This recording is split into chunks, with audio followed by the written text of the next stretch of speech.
Sujud sahwi maksudnya sujud kerana tersilap. Sahwi itu maknanya salah, lupa, silap. Contohnya kita terlupa naik 3 rakaat solat subuh. Siapa yang semayang subuh 2 rakaat, wajib dia duduk tahiyat akhir ketika rakaat yang kedua. Tetapi jika dia sengaja naik tambah 1 rakaat, haram dan berdosa, batal semayang. Tetapi kalau dia bukan sengaja naik 3 rakaat, tersilap, atau semayang asar tersilap naik 5, atau semayang maghrib tersilap naik 4 rakaat, tidak berdosa. Wajib dia turun semula dan baca tahiyat akhir dan sujud sahwi sebelum salam.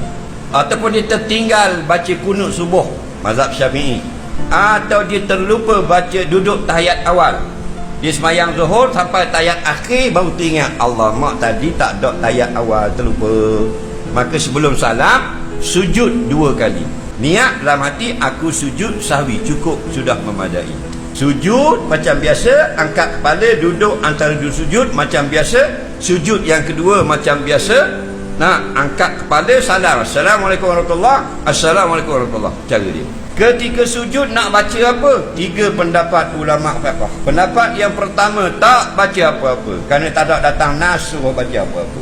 Pendapat yang kedua, baca macam sujud biasa, subhana rabbiyal a'la, subhana rabbiyal a'la. Betul juga pendapat ini.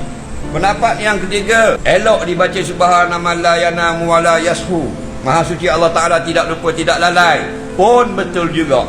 Mana-mana satu pendapat yang kita nak ikut ini, semua betul dan boleh berlaku, tak payah berbalah. Duduk pula tu, ada pendapat mengatakan diam sahaja, kerana tidak datang dalam hadis apa bacaan. Pendapat yang kedua, baca Rabbil Fili, betul berlaku. Dua-dua ni awak boleh ikut. Dua-dua ni ulama belaka, bukan netizen.